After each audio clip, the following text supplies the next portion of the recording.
feel like now is a good time because, I mean, it really is the only time. But I know so many people that have wanted to pursue music or wanted to pursue whatever creative endeavor that they have, and so they go do all these other things, like trying to find themselves, and pretty soon they're 30 and they still want to do music, or they still want to do whatever their creative endeavor was. And I just think that, you know, the worst feeling that anyone could possibly ever have is wanting to go back in time and regretting not doing something.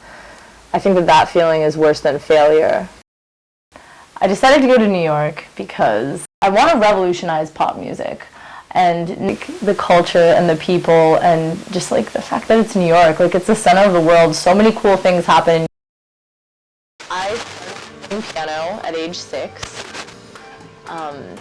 because of a couple of different reasons. We did have a grand piano that was given to us, and somebody had to play it, so my dad put me in piano lessons.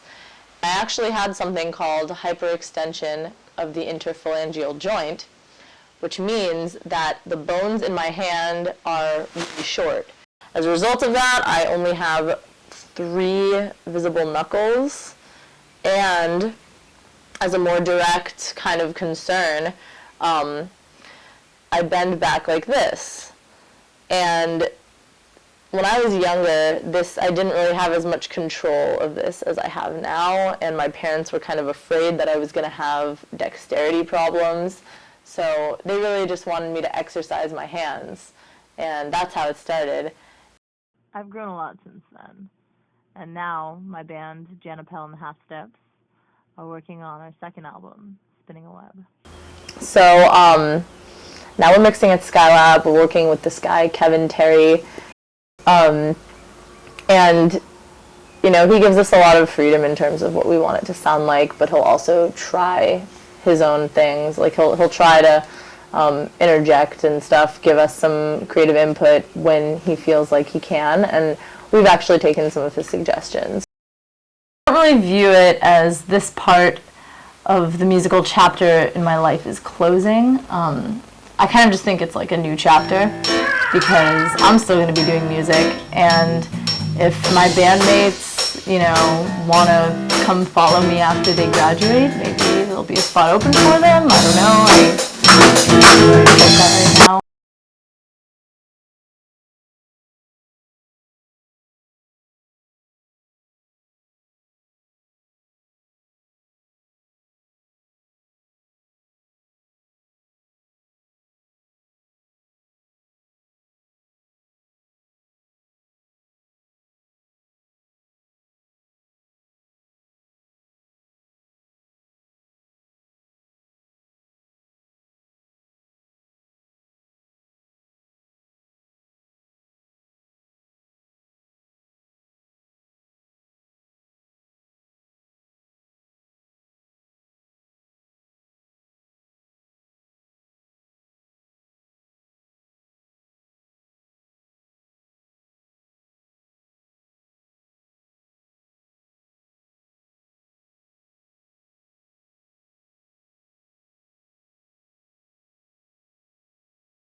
The song, well, the song on the record, which is called Spinning the Web, and that's really about just like, I guess, finding yourself and weaving this whole situation for yourself, whatever it may be, and kind of figuring out what you want from it.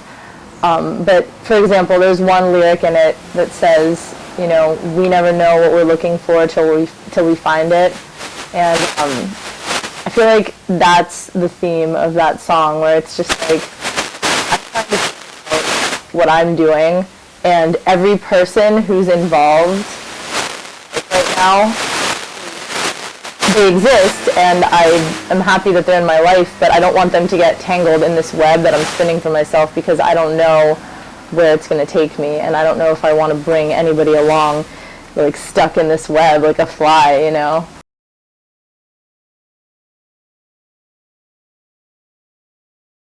Realizing that everything is temporary, and whatever happens, happens, and people have, despite their, you know, dire need to try to predict the future, we just can't. And I think that trying to predict the future and trying to, like, getting comfortable in a certain situation or around certain people, or in a web of some form, it'll really hold, like, that's what holds people back. Not getting attached to things allows you to be more free. And I've always just been really independent, and I really think that the song, to me, right now at this point in my life, just means don't get too attached to anything. Like, don't even get too attached to this dream that you think you're gonna have, because in 5 years, who knows, like, something's gonna be different. And I think that it's kind of just like, it's a song about, you'll figure it out. Don't stress over it, and don't latch on to things that don't make sense to latch on to.